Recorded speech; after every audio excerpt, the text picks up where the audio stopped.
Good morning friends. आज UPSC answer writing practice में हम देखते हैं कि आज का एक क्वेश्चन है। तो आपको डेली अगर आप एक क्वेश्चन यूपीएससी का अगर आप आंसर राइटिंग में लेते हैं तो आपकी बहुत ही अच्छी आंसर राइटिंग प्रैक्टिस हो सकती है अगर आप बिगिनर्स हैं तो। देखिए कि पहला क्वेश्चन ये है कि टू ट्रेडिशंस। देखिए कि हिंदुस्तानी म्यूज़िक में दो ट्रेडिशंस है कि आप देख सकते हैं कि हिंदुस्तानी म्यूज़िक एंड कर्नाटिक म्यूज़िक। देखिए कि ये जो म्यूज़िक है वो हिंदुस्तान के हिंदुस्तानी म्यूज़िक अगर आप कहते हैं तो हिंदुस्तानी म्यूज़िक आता है नॉर्थ इंडिया में और कर्नाटिक म्यूज़िक आता है साउथ इंडिया में। देखिए कि ये दोनों म्यूज़िक पर ट्रेडिशंस पे बहुत ही अलग अलग इन्फ्लुएंस रहे हैं। तो देखिए कि क्वेश्चन में क्या है कि are how they differ in composition and improvisation. तो आपको कमेंट करना है 250 वर्ड्स में।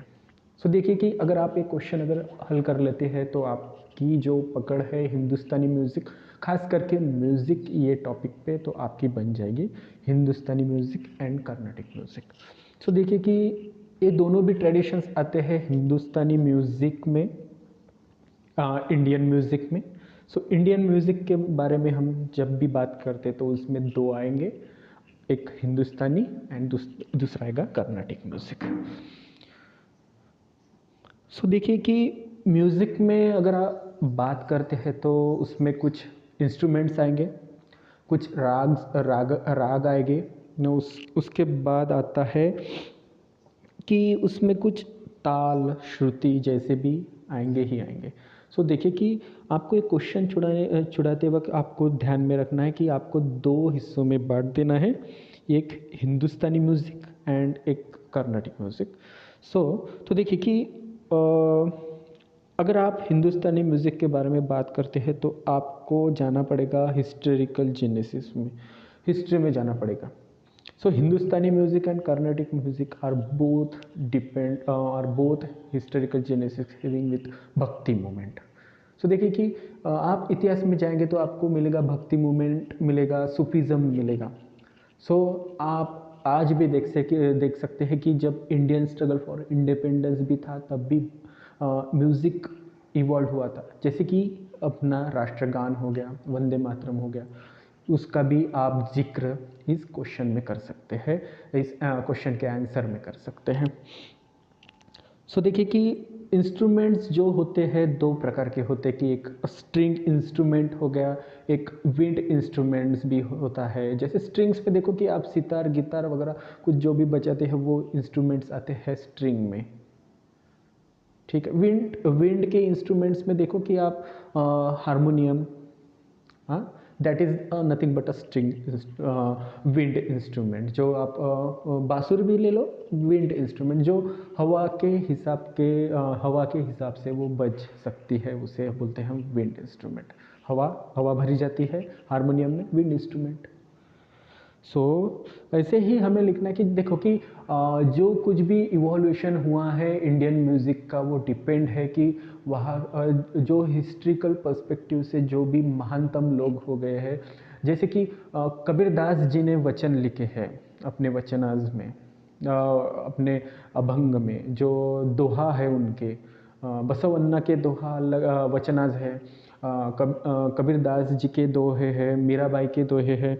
देखो कि तुलसीदास भी है, तुलसीदास जी है, सूरदास जी भी है, इनके भी जो कुछ भी लिखा है उन्होंने वो कैसे लिखा है कि म्यूज़िक के लिए कि लोगों को उस म्यूज़िक उसके बारे में कुछ समझ सके। तो वो म्यूज़िक के बारे में देखो कि हम जब भी हमारी पर्सपेक्टिव से देखो कि आप अगर आपको गाना जल्दी से याद हो जाता है, लेकिन ऐसा आप पढ़ाई करने बैठेंगे तो आपको जल्दी याद नहीं होता।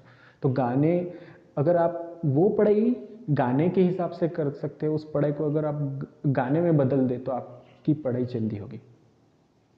ये ह्यूमन टेंडेंसी है कि आप जल्दी ही humans fastly associate can be associate with the music. देखिए कि म्यूज़िक का यही एक फ़ायदा रहता है। जब आप हिंदुस्तानी म्यूज़िक के बारे में बात करते हैं तो देखिए कि इसमें आमिर खुसरो साहब है, तानसेन है, आप इसमें उनको भी ऐड कर सकते हैं। देखिए कि हिंदुस्तानी म्यूज़िक में टाइम थ्योरी का बहुत ही इम्पोर्टेंस है।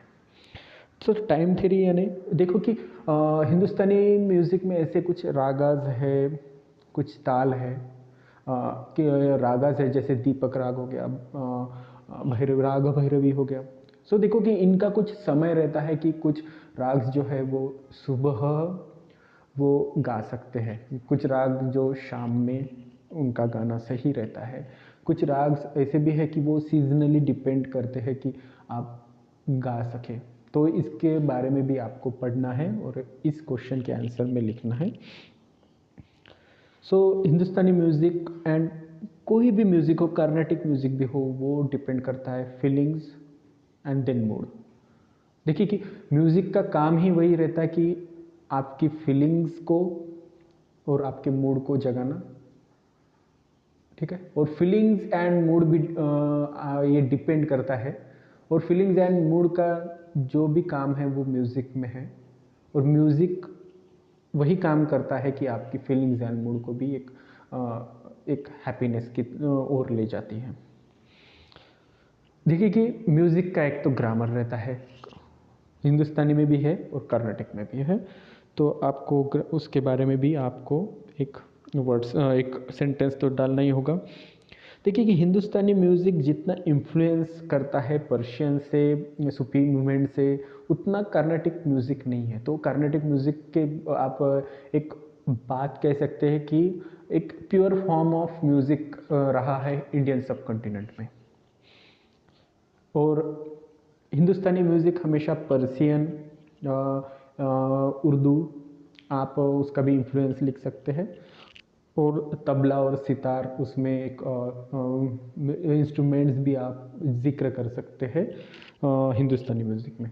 देखिए कार्नेटिक म्यूज़िक, अगर आपने कंतारा फिल्म देखी होंगी तो आपको पता लगेगा कि उसमें देखो कि एक म्यूज़िक का जो ट्रेडिशंस है वो भी रहा है कर्नाटिक म्यूज़िक में, कि देखिए छोटे छोटे जो ट्रेडिशंस रहे हैं उनका भी इन्फ्लुएंस कर्नाटिक म्यूज़िक पे पड़ा है।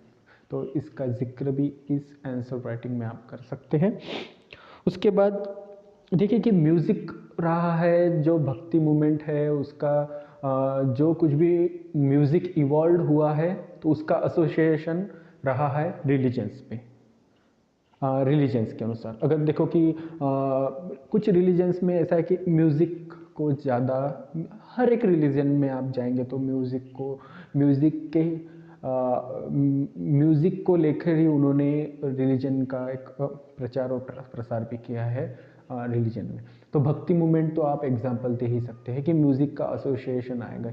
और उसके बाद आप एक और लिख सकते हैं कि इंडियन स्ट्रगल फॉर इंडिपेंडेंस में भी म्यूज़िक जैसे कि जनगण मन हो गया, वंदे मातरम, तो ये भी एक म्यूज़िक की तरह एक गाना जो लोगों में आया, और उससे जो नेशनल मूवमेंट की जो फीलिंग थी, फ्रीडम की जो फीलिंग्स थी, उसको भी बढ़ावा दिया है एक म्यूज़िक ने।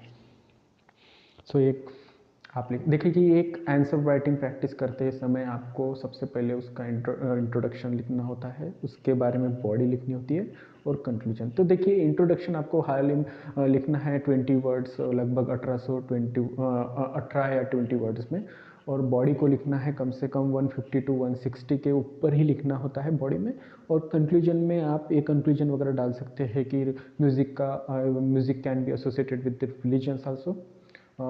देन फ्रीडम स्ट्रगल का भी आप लिख सकते हैं, भक्ति मूवमेंट का भी आप आपको बेटर लगे वो कंक्लूजन आप इसमें कर सकते हैं आंसर राइटिंग प्रैक्टिस में।